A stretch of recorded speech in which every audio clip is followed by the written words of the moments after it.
So, hello everybody, my name's Emma and I work for Dynamic Dunescapes. And we are a life and heritage funded project that is led by Natural England, and our partners are Plant Life, Natural Resources Wales, National Trust and the Wildlife Trusts, which is where George is joining us from today. A little bit about Dunescapes. We are working on 9 key dune sites in England and Wales, as sand dunes are one of the most threatened habitats in Europe. And our project is aiming to restore and rejuvenate 7,000 hectares of dune habitat in England and Wales, hopefully by the end of next year. But COVID has played a little bit of an impact on that one. And this talk today is part of a series of talks that we are doing to celebrate World Sand Dune Day. World Sand Dune Day is this Saturday, so Saturday the 25th. And no matter where you are in the country, there's definitely something you can get involved with. We've got events at all of our sites, and we'll also have lots going on later this week and on social media throughout the day. So this talk today is going to focus on birds, and you can catch our previous talks on our YouTube channel. Now, talking of George, he is here today to talk to us about birds, and birds in sand dunes in particular, our lovely coastal birds. George is a self-professed wildlife fan, and he works in the communities engagement team at Avon Wildlife Trust. He's also an ambassador for the Rivers Trust, and you may have seen him on Countryfile recently. Or if you're anything like me, you may have come across him on TikTok, which is how I first found George, and have then followed him across to Instagram and now here today. So I'm going to hand over to George. Just whilst the last few people are joining in, he can welcome you, and then we can start with your talk. Thank you, George. Fantastic. Thanks, Emma. And hello, everyone. Good evening. Firstly, a big thank you to Dynamic Dunescape for inviting me along this evening. I'm really happy to be here and talk about one of the things I'm most passionate about, and that is birds, and combining that with a special habitat that I've got lots of fond memories in growing up, which is sand dunes. So big thanks to Emma and the Dynamic Dunescape team for inviting me on. And hopefully I'll just share my screen.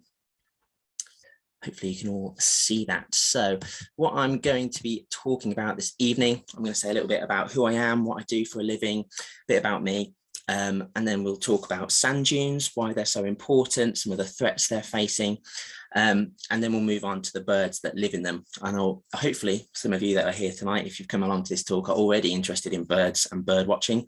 But if you're not, I've got a 5-minute little pitch on why I think you should get into birds and why I think birds are such an interesting group of animals.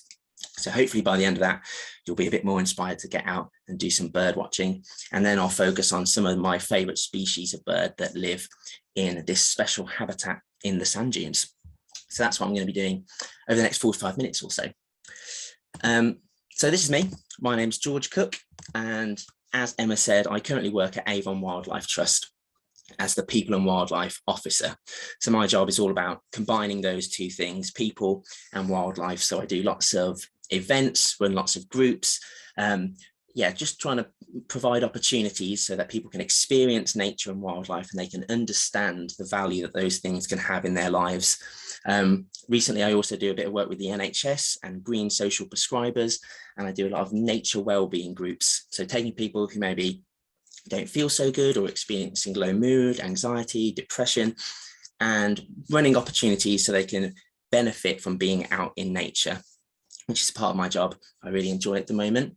In my free time, I am a bird watcher. People tend to think now I've started posting pictures of birds and things. I've always been into birds, but that was never the case. I wouldn't have been interested in them at all growing up. It was only when I started to try and get experience to get into the conservation sector that I did an internship with the RSPB at a small nature reserve in Birmingham called Samwell Valley, if we've got any Midlanders in this evening. And it was through that experience that I was just exposed to older volunteers, other bird watchers, and they took me under their wing, pardon the pun. And through them, I just grew to love birds, and that's something I really took from that experience. I know people volunteer to get work experience and learn new things, but I found my internship really gave me a love of birds, which is something I'll be forever grateful for. And recently I've been combining that with another of my hobbies, photography. And I've been taking photos for a few years, but it was only really during lockdown when I had a really exciting letter come through the post from the tax man. And it was a nice big tax rebate that was bigger than what I was expecting. And I spent that money all on a new telephoto lens for my camera. And it was since then that I've really got into wildlife photography. And throughout lockdown, I started to share photos online. On my Instagram page, George Cuckoo, which I thought was a funny pun at the time of George Cook, but now I'm not so sure about it. Anyway, so growing up, my family always took us on holidays, camping, and specifically to Cornwall. And I remember at the time, I was always a bit envious of some of my friends whose parents would take them abroad. I felt I was missing out on some of this like European culture. But looking back now, I'm really grateful for this childhood that I had that was out on the British coast, enjoying British wildlife. And I owe this love that I have now for wildlife, I think, to my parents who made sure that we were getting loads of outdoor time growing up.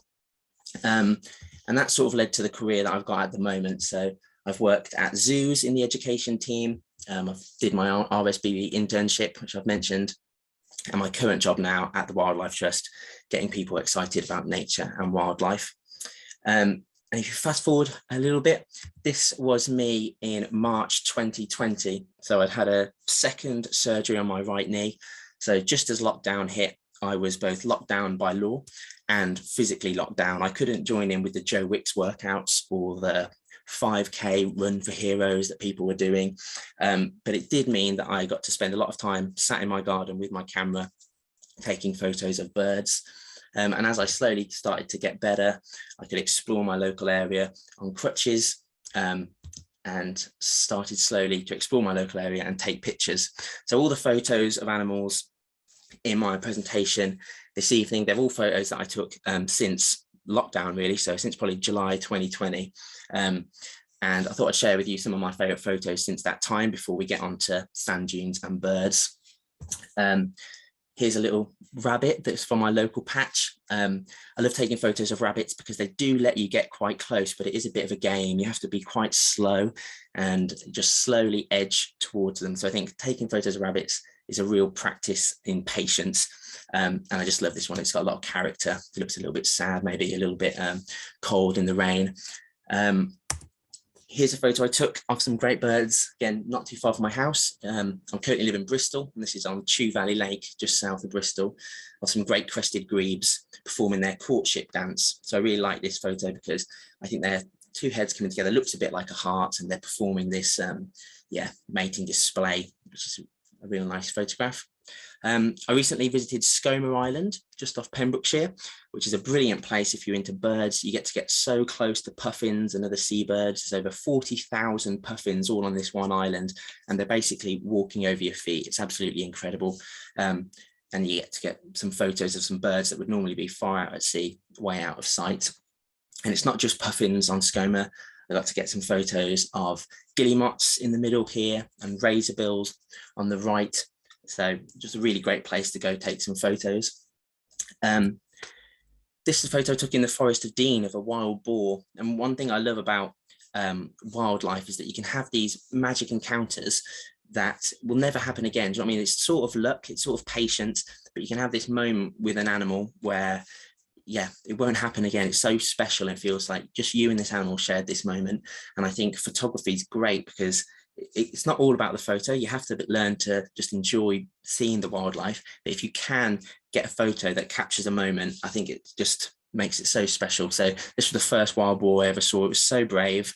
And this is a rare moment where it picked its head up from the forest floor so I could see its eyes. Again, this was the first ever glossy ibis I saw. This was near Slimbridge at the start of the year. So again, seeing a bird for the first time, getting a lifer is something very exciting about bird watching and getting into birds. There's enough birds that visit the UK that you can still see new ones all the time. So even though I've been bird watching for a fair few years now, I'm still seeing birds that I've never seen before in this country, which is exciting. And it goes on to this next bird, which is probably the bird I've been happiest to see. This is a Pendulum Tit, which according to the BTO, there's only about 10 records of these birds a year. And when I heard they were seen in Weston-super-Mare, I got on my bike and cycled out there. It was about a 50-mile round trip in the end. And when I got to the site that I vaguely thought they would be in, and I couldn't find them, I felt a bit of an idiot. I was like, I can't believe I've cycled all this way trying to find a tiny little bird when I don't really know where it is. And then eventually I found them and they came really close and I got some pictures I was really happy with. So really pleased to get these. Again, one more photo that I'm really happy with is of this firecrest here. So again, this was on the Downs in Bristol, and the firecrest actually has the record for the smallest bird in the UK, well, joint record with the goldcrest. They weigh about 5 grams, which is roughly the same as a 20p piece. So they're really small birds. And if you've ever watched a goldcrest or a firecrest, you know, they're really small. They like to be in like conifer trees, right in the shrub. And they move around a lot. It's very hard to get a photo of them because they're flying around. And I probably took 100 photos. When I got home, I was really pleased to see that actually one of them was in focus. The main way to tell the difference between a firecrest and a goldcrest, firecrests have this white, I'm not sure if you can see where my mouse is, but they have this like white eyebrow above the eye, which is called the supercilium. And on a firecrest, it is white, whereas goldcrest doesn't have that. And that does stand out even in the dark wood. So if you ever see a flash of white on a goldcrest, you might have seen the rarer firecrest. And the last photo I wanted to share before we get on more onto birds was this photograph that I took on a sea safari in Padstow last June. And this is the only photo I've taken that's probably got anywhere outside of my own Instagram page. The BBC contacted me about this and it eventually got in the Mirror newspaper. So very exciting. Had about a 2-hour sea safari and we were joined by a pod of dolphins for about 45 minutes. It was absolutely magic. Like thinking back, if you could, yeah, the best the sea safari could have possibly gone. It was absolutely incredible. And I really wanted to find this couple who were on the other boat just here, this man and his wife, because I think their expressions perfectly sum up how I feel during these wildlife moments. You either got a giant smile on your face or your mouth is wide open. And I think that is the magic that these wildlife experiences can give us. All right, so those were just some of the photos I wanted to share before we get into the main core of today's talk, which is dunes. Oh, sorry, not those dunes, these dunes. Oh, sorry about that terrible joke. I was just trying to get a joke in. Anyway, this is what I imagine when I think of dunes. So the Cornish coast, where I spent a lot of my time growing up as a child, walking on the coast path, having nice beach days with the sand dunes behind you, maybe exploring the dunes with your family and friends. I think all of us, if you've ever been on a British seaside holiday, you've probably got a similar memory of spending time on a beach somewhere, enjoying our lovely beaches that we have all over this country and the sand dunes that surround them. And I know I've got a lot of nice memories there. I thought I'd just say a little bit about what actually is a sand dune. It's basically a hill or ridge that's formed of sand, just like I say, beyond the tides. So where the tide comes up, you've got the strand line, and then behind that, you'll have the start of the sand dunes, where sand is blown past the beach and starts to gather on the dunes. And you get the younger dunes nearest the sea. And as you go further back inland, the dunes will get older and older and more mature.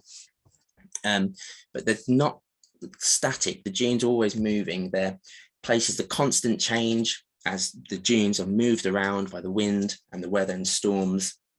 And like it says, yeah, older sand gets pushed in to form older dunes further back. But like Emma said at the beginning, what Dynamic Dunescapes are trying to do is trying to protect this habitat, which unfortunately is now listed as the most at risk in all of Europe. And when you think about some of the habitats that we have in Europe, peat bogs, ancient woodlands, lots of habitats are under threat, wildflower meadows. For it to be the most at risk in Europe is really shocking. And I didn't know that at all until I started researching the Dynamic Dunescapes project.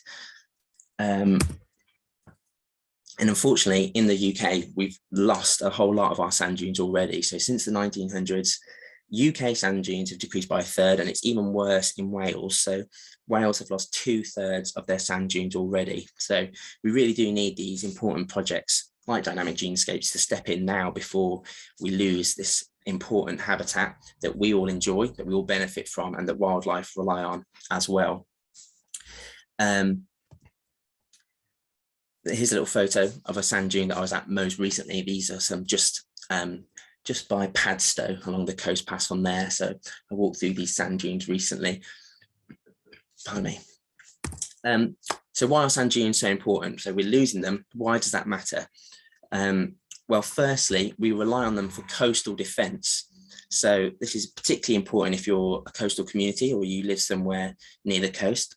Those sand dunes provide really important shelter from storms and flooding. They act like a barrier between us and the ocean.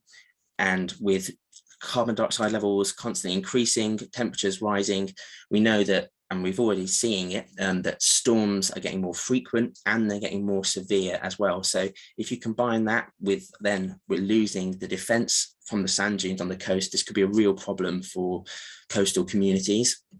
So we do need to protect these as a defense from those storms and floods. And if we lose sand dunes, then we're just gonna have to pump more money into artificial flood defenses, and it's gonna cost us a lot of money. So we really do need them for coastal defense. We also need them to protect the beaches themselves. So if we didn't have the sand dunes, the sand from the beach would just get blown inland, and over time, the beach would get eroded. So if you like spending time on the beach, I know I do, when it's sunny weather like this, we're always dreaming about being by the sea, being on a beach. If you like that and you want to protect that, then we need the sand dunes to help with that. If we want to protect the beaches that we love, all around the British coast for future generations, then we do need the sand dunes. And finally, they're a really important habitat. So loads of different species of wildlife can live in the sand dunes. They're quite a biodiverse habitat. So they're vital for many different species of lizards, plants, toads, and of course, what I'm going to be talking about this evening, which is birds. So like Emma said at the start, I know there's been several talks already building up to World Sand Dune Day on Saturday. And there's been, I know Jack Perks has done a talk on plants, and Leif has done a talk on plants. I think Jack did fish, sorry, I've got that all around. And they're both interesting groups of animals, but I'm going to pitch this evening about why birds are the best group of animals and why I think we should all learn a bit more about birds. So like I said at the start, this is going to be my 5-minute little pitch on why I think you should get interested in birds and bird watching if you're not already. So why birds? Well, firstly, birds are a group of animals that you will actually see. You could get interested in amphibians or reptiles or mammals, but if you think about the last time you might have seen a wild mammal, you might have seen a squirrel or a red fox. So you might get to see a couple species per walk, but they're rare. Whereas if you want to get into birds, you can see 10, 20, 30 species of birds in one single day out on a walk and wherever you go.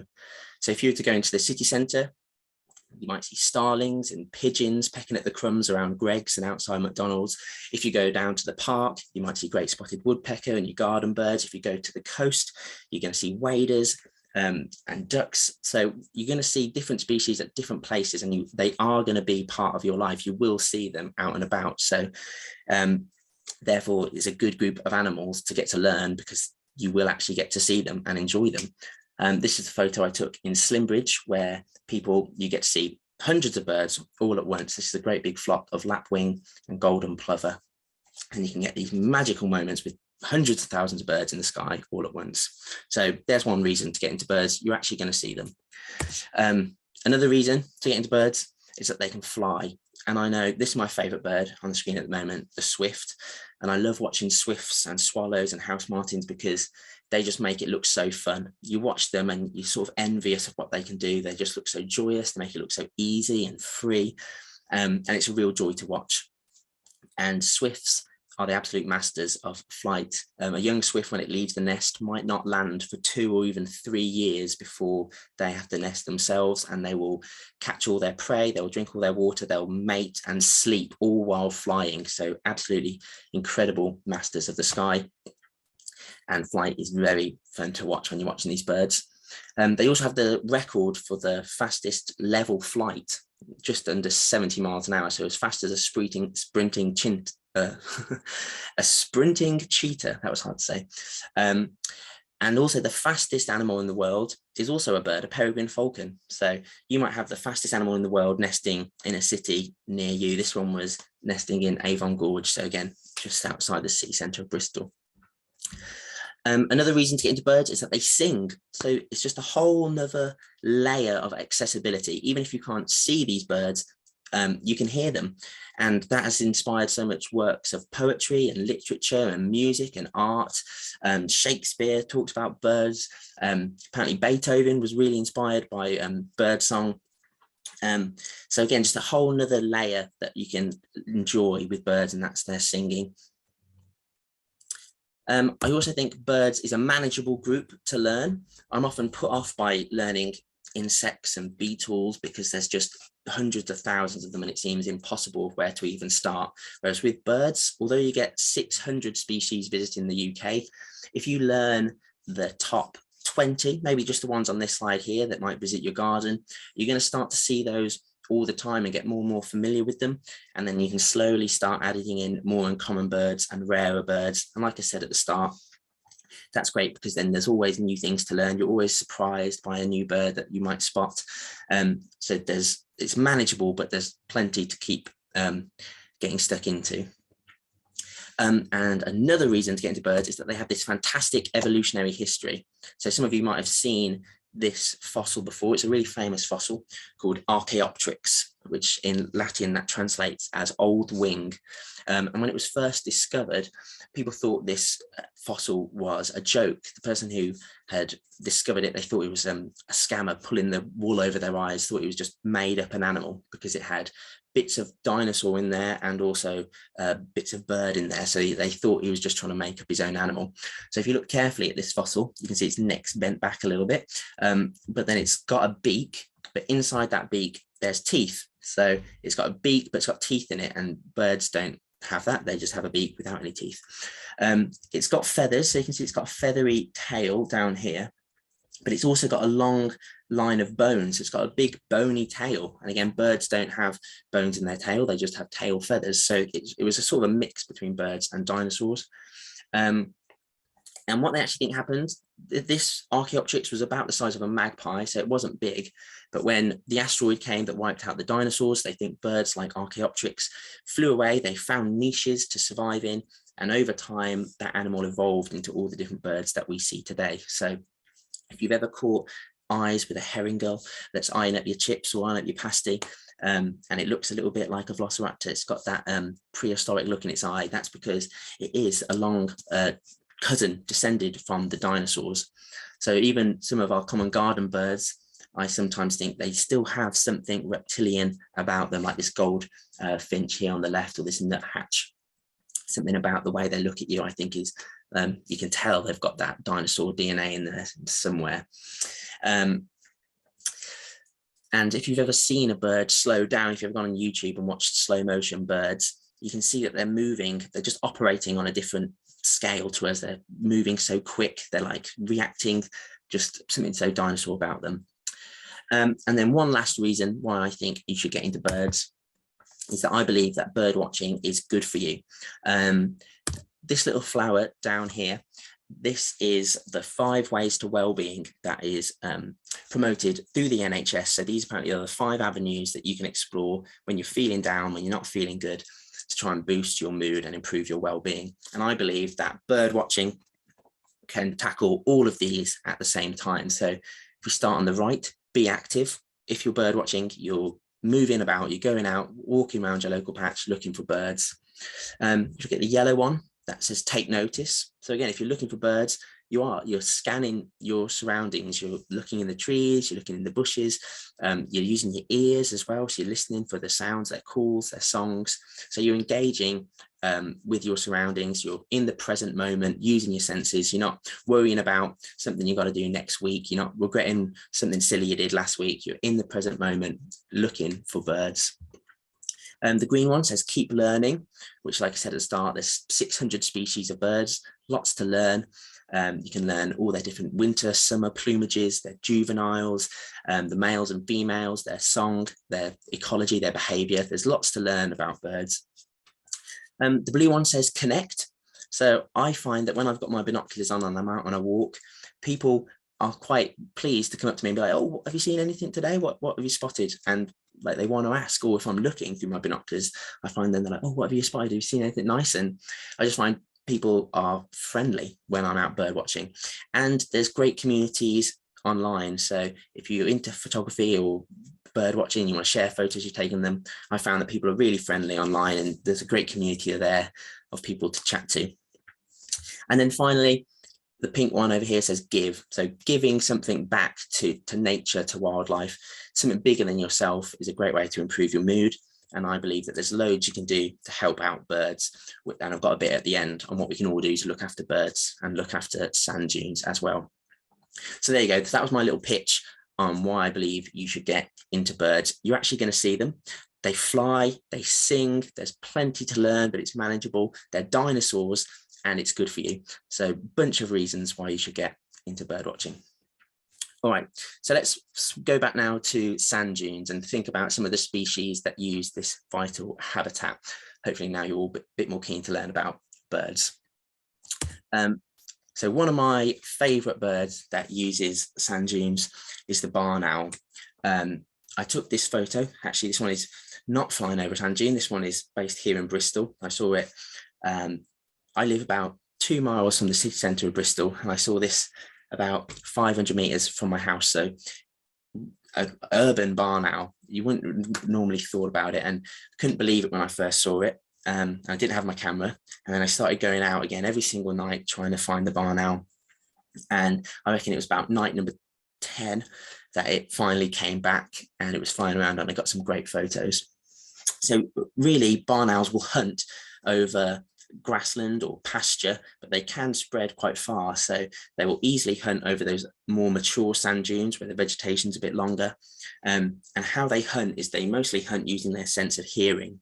They've got certain structures on their feathers so that the sound of the air over their wings is basically silent, so they're like just flying completely silent, looking down on the ground, trying to find small rodents, mammals and things that they can hunt. This like heart-shaped face that I love about a barn owl, I think it just gives them, it almost doesn't look like a bird, it looks more human. It looks like they've actually got a face. That's called a facial disc, and it acts like a satellite, funneling all the sound into their ears. So it just helps them hear even the tiniest footsteps of mice. But they also do have big eyes, so at night time they can use that as well to see movement and the underground. Unfortunately, about 75% of barn owls don't make it past their first year. So there's a really high proportion of these birds never make it to adulthood, never get to have chicks of their own. And there's loads of different reasons for this. As they near me, I think this actually unfortunately happened to this barn owl. Not long after I took this photo, they did find a barn owl near where I'd taken a photo of it, and they'd been hit by a bus. So unfortunately, how they hunt is that they got their head down looking at the grass. And if they're in an urban environment, they're not going to see buses and things coming. So traffic collision is actually a big problem with barn owls. They also suffer from habitat loss, lack of hunting space. But if an owl can get past that hard first year, the average lifespan is about 3, but they can live to about 12 years old in the wild. So quite a varied lifespan. And another problem, which I will talk about a bit at the end, is that they have a lot of problem with things like rat poison. So if people have rats in their garden, one of the first things they think about doing is putting poison out to get rid of rats. They're worried about it bringing in disease or just spreading things like that. But what will happen is that rat poison will build up in the rodent population, mice and rats. It might not kill them straight away. It will carry in their bloodstream for a little while. And then as the barn owls eat a few of them, they'll eat a few species, a few different individuals every single night. It'll actually poison them and they'll have a really nasty, so horrible way to go. And that's actually a problem with barn owls and other birds of prey, is that these poisons that we put out to kill pests build up in species that we all love, like barn owls and kestrels. So that's one thing that we can all do. We can start putting out poison in our garden. Anyway, another species that can use sand dunes that I really like are swallows. So I know we don't get too many swallows here in Bristol, but then I find when I do go out to the caravan in Cornwall, there's loads of swallows there. They all just tend to love that coastal sand dune habitat, catching all these tiny little insects that fly over that habitat.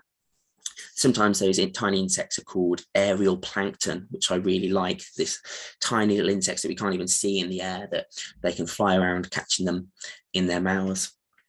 And seeing the first swallow of spring has been considered for a long time a good omen. It's going to be good luck when you first see your swallow. And again, that's something else that bird watching, I think, can add to our lives, is these little moments of joy throughout the year. The first swallow, or the first returning swift, or hearing your first chiff chaff each year, or something like that. These little moments of joy that they can provide throughout the year, and swallows is definitely one of those. In this country, we call them barn swallows because they nest in barns. They build these nests out of like straw, dried grass and mud. So if you're lucky and you live somewhere like that where you've got nesting swallows, those swallows will return to that nest site year after year. And sometimes they'll just like restore their nest, so they'll come back and it might have fallen apart a little bit, and they'll just do some renovations, building that nest back up. And apparently, to build one nest, a swallow has to make over 1,200 trips, gathering beakfuls of mud and straw to build that little structure to raise their chicks, which I think is really shows how committed birds can be to building a little safe little home for their chicks. And another great thing I loved about swallows is this, until recently with science and bird ringing, where we could monitor where swallows went, it apparently was a mystery where they all went to in the winter. So we know now they migrate here from Africa, traveling huge distances to join us for spring and summer, and then in the winter time, from like September time, they're all gone, and everyone always scratched their heads about why that would be. And apparently there was this big theory that people used to think they used to hibernate in the mud under ponds. So I like that idea of seeing these lovely birds and then people assuming in the winter they would dive down into the mud. Another charismatic little bird that you might see on a sand dune is a stonechat. So this bird is slightly smaller than a robin, and I think they have lots of character. I love on the Wildlife Trust website, they describe these birds as a small dumpy chat. And I think they have lots of character. They have this nice behavior where they fly and they'll just perch on the little tall bits of vegetation. So if you're walking and you've like disturbed one, it will just fly, hopping ahead of you on all the vegetation, often looking back and seeing what you're up to.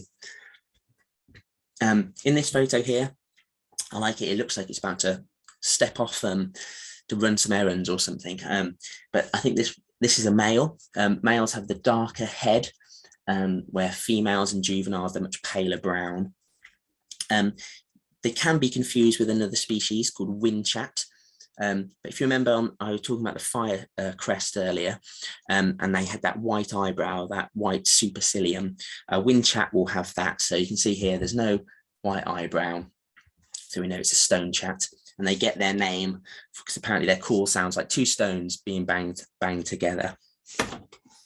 And they will mostly feed on insects and seeds and fruit. Here's another little stonechat doing that characteristic perch on a branch, and it's looking down, probably looking for insects and things to eat.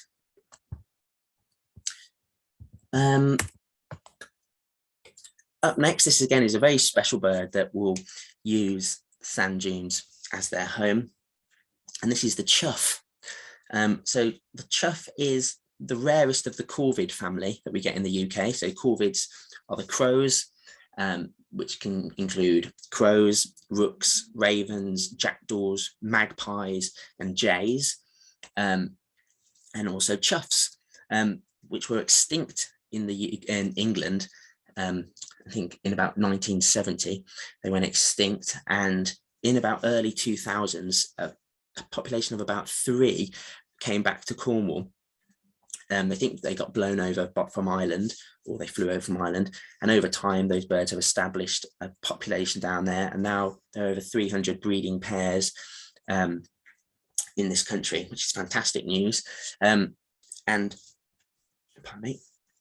And this photograph here, again, this is the first chuff I'd ever seen. So I might have seen them as a little boy, but again, I wasn't into birds, wouldn't have known. And this was on quite a dreary, wet day when me and my girlfriend were walking on the coast path. Couldn't see much, we were getting pretty wet and miserable. And then again, our day was just brightened up by this bird appearing, and got this photo, and I just love their red beak and their little red legs. And they're actually on the Cornish coat of arms now. So Cornwall does identify the chuffs. I know there's a good bakery that does some good pasties called the Chuff Bakery as well. And there's a brilliant legend. So they're connected to the legend of King Arthur. So as the legend goes, that Arthur, when he died, was either buried at the Isle of Avalon, which was sort of this mysterious place, which the legend sort of says is Glastonbury. So I know in Glastonbury, there's lots of myth around King Arthur, that's his burial place. But there's another part of that legend which says that when he died, he was actually transformed into a chuff. So I sort of love that there's quite a lot of that with birds, lots of folklore and myth and legend. So I love those little stories, and it sort of connects where I am at the moment in Bristol and Somerset to Cornwall, where I love to go on holiday.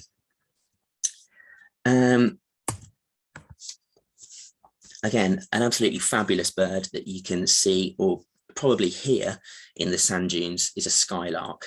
So for most of the year, skylarks are quite just brown, unassuming birds. You might not even see them hiding away in the grass. But when it's spring and summer, these birds absolutely transform, and they're a really easy bird song to learn. I remember when I'd been birdwatching for a few years before I even attempted to learn birdsong. I was like, I'm not even going to try. It's just so difficult. It's just tweets and twerps and too difficult. But skylark is really easy. If you ever just hear a birdsong that is going on for minutes at a time, it's like the bird isn't taking a breath and you can't find out where it's coming from, but you think it's coming in from above you. That's probably a skylark. They take off almost vertically from the ground and they just pour out this continuous whistly melodic tune. It's absolutely beautiful. So sometimes you can't even see the bird. It'll be a tiny dot in the sky, but it's just pouring out this song for minutes and minutes on end. And they can do that because birds have a vocal cord called a syrinx, and it actually has 2 vowels, which allows birds to sing 2 notes at the same time, and it also lets them breathe in one while they're singing out the other. If you can imagine the sound a goose makes, that classic like honking goose, I go ha ha. Embarrassing myself trying to do goose.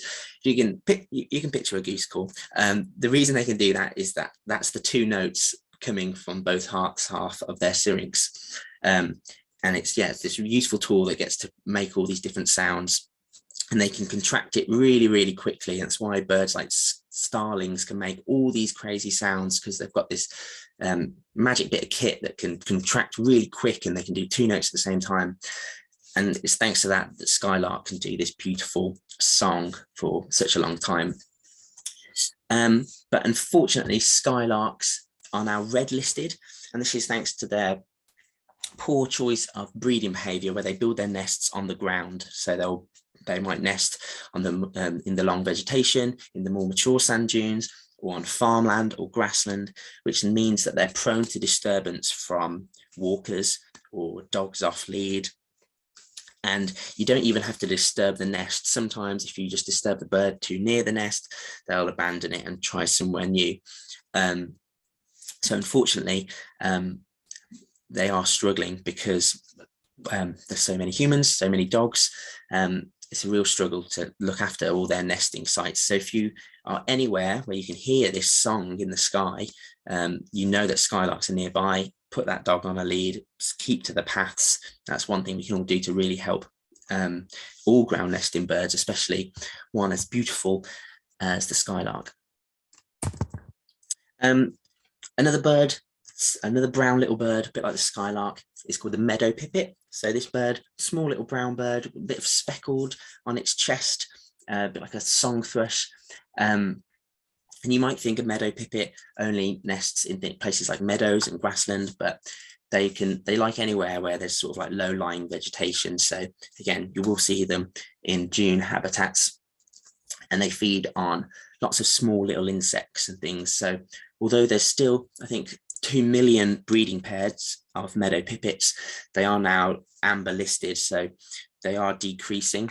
And I think this is probably because of lack of insects. In the UK, 41% of insects are threatened with extinction.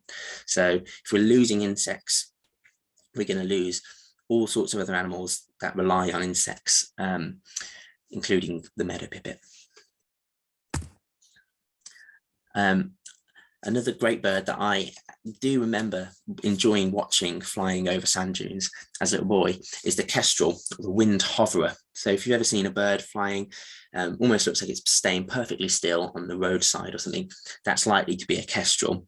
Buzzards can hover as well, but they don't make it look as easy. They're bigger, their wings are flapping a bit more. Whereas Kestrels, they fly at exactly the same speed as the wind going the other way, which just lets them hang in the air. It's almost like they're on a string just floating there.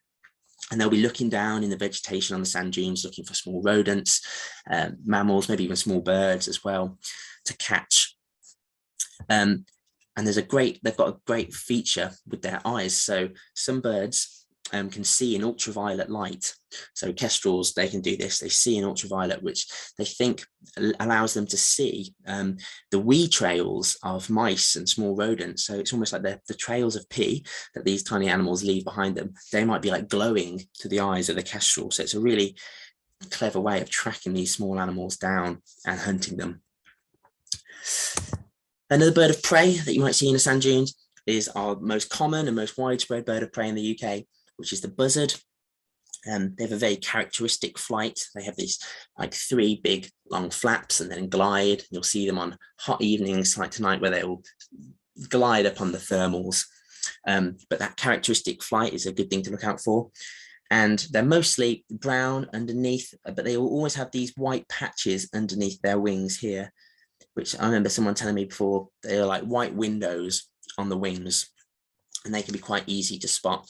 But if you're seeing a big soaring bird of prey, unfortunately, it's probably not an eagle, it will be a buzzard. And they can come in all sorts of different colors, browns, and they will catch things like, again, small rodents, carrion, even little rabbits. Here's another photo of a buzzard I took near me in Bristol. And you can see this one, I like it because it's looking right at the camera, but also it shows that apparently, especially down here in Somerset, there's quite a lot of pale buzzards. So you can see this one here is like really quite white on its belly and under its wings. And apparently that's quite common in, around this part of the world. And here's a little picture of a bunny that I took in Cornwall on my latest visit. And that's an animal that will be prey to an animal like a buzzard. And then the last bird I wanted to tell you about that you might spot next time you visit some sand dunes is this bird here called the Wheatier. Again, this is a migratory bird. They come to the UK in spring, so the males might arrive first in March and they'll leave again about September. This one's a male here, so it's got grey on its back. It has got a little white supercilium again, so you can see that white eyebrow. Little rusty orange belly, whereas the females, they're all sort of brown in colour. But they get their name, you can just about see it in this photo here. This one's taking a little bath, but it has this white bum just here, and that's where they get their name. So wheat comes from the Old English white, and ear comes from the Old English for bum. So wheatier basically means white bum, and you'll see it as they fly off, as they flash their white bum. at you as they go. And a bit like a stone chat, they have that habit of like hopping from post or vegetation to vegetation as they go. And again, unfortunately, they eat lots of insects and invertebrates, and therefore they're amber listed as well. Okay, so that was the last bird I wanted to tell you about. But before I finish, I wanted to go over things that we can do to help these birds and help the sand dune habitat. So how can we all help? Well, firstly, if you're into birds and bird watching, or you're into photography, or just one of those things, or either of those things, there's a way that you can turn your walks into scientific data that can help us monitor and look after these animals. So 2 brilliant apps that I use that you might already have heard of before. iNaturalist is a brilliant app. You can upload a photo to iNaturalist. It will work out what it is you've taken a photograph of. So it will help you identify it, which is brilliant. And it will then log that as an official wildlife recording. So the more people that use that, the better naturalists will become.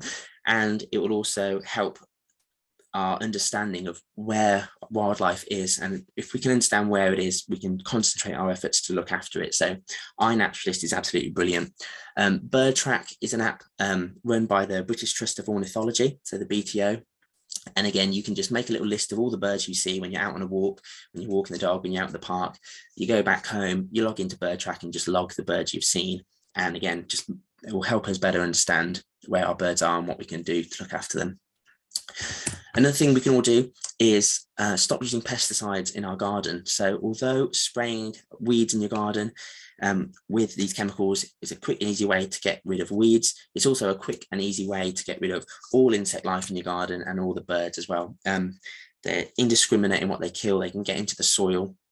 And again, a lot of the birds I've mentioned this evening rely on insects. And if the whole country is using poisons in their garden that's killing insects, it won't be long before we don't get to enjoy these birds anymore. Another thing, if you're interested in sand dunes and want to learn more about them, I really encourage you to get and look at the Dynamic Dunescapes website. It's absolutely full of resources on how to get involved, how to help. World Sand Dune Day is Saturday, so you can get involved by searching the hashtag World Sand Dune Day, learning a bit more about it, sharing some of the stuff that you enjoy, and just engaging with that. And there's a great bit on their website all about citizen science, so how you can get involved yourself with monitoring and looking after sand dunes. So if you live near a coastal area with the sand dunes and you want to help protect your local area, go check it out. It's absolutely amazing. It's really in-depth resources on all these different projects and studies that you can help get involved with. That's monitoring the height of the sand dune, the invasive species that are there, all sorts of different things. You can also go and look at their Pause for Thought pledge, which again, a lot of the birds I mentioned, they face disturbance from dogs off lead, so in particular Skylark, like I mentioned, and they've just got this pledge that you can have a little look at on the website to learn more about how you can look after these birds by keeping your dogs on a lead in areas where these ground nesting birds might be and during the breeding season. And one final thing that you can do is, although you might not be able to help with the management of a sand dune or a nature reserve, we've all got little spaces that we can all do something to help. And that could be our garden, it could be a window box, it could be getting involved with a friends of group at your local park. And just by all helping with these little areas, they all really do add up. I know problems like climate change and biodiversity loss can seem huge and unmanageable, and it's a little bit daunting, like what impact can I have? But there's some brilliant science to show that when 1 in 4 people in a community start doing something, it becomes the norm, and it acts a bit like a snowball effect. Apparently it happened with recycling. That seemed as a fringe behavior until 25% of the population started doing it, and then it sort of just rippled out, and suddenly everyone became a recycler because it was considered the norm. So if we can all let our gardens grow a bit wild, we can put some wildflowers out the front in pots, just doing these small things, I really do think it can have a rippling effect, and we do need to make these things the norm so that everyone gets involved. And that's it for my talk this evening. I hope you all had fun, enjoyed it listening, and I hope you can all leave feeling a bit happier than this little blue tit chick right here.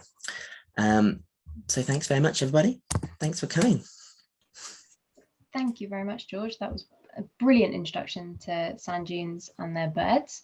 Now, we do have 10 minutes left of our slot, so we can do a Q&A should people have any questions. I, for one, didn't realise that swifts didn't land for up to 2 years. That is absolutely insane. I've been working with birds for nearly a decade and didn't know that, so that's a brilliant fact to have learned. Thank you for that one. And one of the questions that's already come through to the chat from Marie is, do you have any tips for cameras and lenses? Because you've got some great photos that you've used today. Yes, so the lens I use at the moment is it's called a Sigma lens, and it's 150 to 600 millimeters, so that's quite a lot of zoom, and I got that. It was a fair few £100. I think that was about £700, so it was quite expensive. But that really did help by just bringing the birds that much closer. That was, I think it really did help. Before that, I had the 70 to 300 millimeters, so about half of that, but that's much smaller. You can have that in your pocket. It's not going to break your neck when it's around you. And that one's really useful. So I had that for many years. So I think start with that. And if you really like it, then it probably is worth investing in maybe a more telephoto lens. Okay, brilliant. And then I'm going to combine a couple of questions here. Do you have any tips for learning bird calls, or for people like me who may be able to do like birds of prey or something and not so much something else? Do you have any tips for IDing for beginners, resources that we could use, good websites, anything like that? Yeah, really good question. So how I first started learning birdsong was I started with a bird that was, I could like start with robin or something that you're gonna hear a lot. And yeah, I went online and watched a few little YouTube videos, and RSPB have got some good tips, and you can play it back and listen to it. So start with birds that you hear often, even if you just film it and then show someone that might know. Just start with the birds that you interact with the most.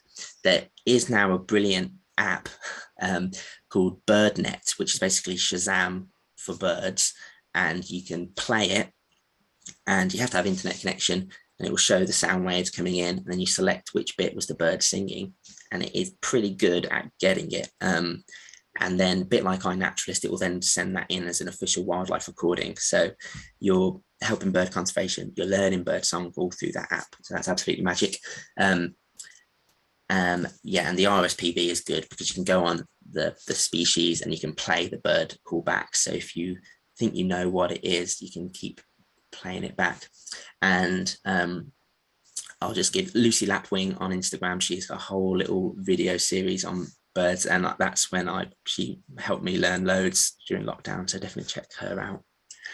And then bird ID, yeah, I think getting a little book is useful. Again, the RSPB have a little pocket guide to birds is good, because you can take that one with you. I've also got the Collins bird guide, which is much more in depth, but it is really useful because then that's got it'll have all the different young birds, male, female, different shots of it in flight. So that's really useful. But when you're starting, just start with the birds that you get in your garden or you see down the park, and just build them at one bird at a time. It won't be quick, but it will be rewarding when you can be like, oh, that's a song thrush. I've seen that down here quite a few times. Brilliant, thank you. Leah's asked a question, do you have any good walk locations or recommendations to see the birds mentioned today? And I'm definitely going to take that opportunity to plug our Dynamic Dunescape sites. You can find a map of those on our website, and you can see where we're working, because we are working hard to improve the habitat there. And I know you're from Bristol, but well, in Bristol now, but do you have any really great walks that you do for coastal birds? So I've always visited, like my parents will always take us to, we've got a little caravan near Wadebridge. So I would always walk up and down like the Camel Estuary in Cornwall. And that goes all the way to Padstow. And then there's a lovely bit of coastline that goes all the way around there. A few of the photos I used tonight are from that little stretch of coastline from like the Camel Estuary part of North Cornwall. So that's somewhere that I like and do recommend. Brilliant. And I think the last question we'll have today is there anything on your list that you haven't yet seen and that you're excited to see? My one's definitely a puffin, and your latest series of Instagram puffin photos were absolutely so amazing, but very jealous from my end, because you got some brilliant photos there. But is there anything else left on your list? One bird that does come to the UK frequently, I think there's a few of them actually, I think it's like Norfolk or something, is the bee-eater. And if you've never seen one of these birds, it's like if a child drew you a bird as a drawing and it had all these colors in it, you'd be like, okay, calm down, birds don't look like that. They're just like a rainbow bird, and they just look so cool, just not what you imagine a bird would look like, especially in the UK. So that would be fantastic, I think. And then I've still not seen like a merlin or a hobby. So yeah, but bee-eater, just because they're so colourful, would be my number one, I think. Amazing. There's just so many that you've always got time to see another one, because I think there's bee-eaters. Am I right in thinking there's bee-eaters currently on an RSPB site somewhere? Yeah, Helen's just put, yeah, they're in a quarry in Norfolk. Oh yeah, in Corona. Yeah, I keep seeing lots of photos of one. You can always tell when something's popped over, because you suddenly get this influx of photos, don't you? Yeah. But thank you, and on behalf of everyone here tonight, thank you very much, George. That was a brilliant presentation. I've learned a lot, and I'm really glad. So thank you very much. Thank you, Emma. Thank you, everyone, for coming. My pleasure.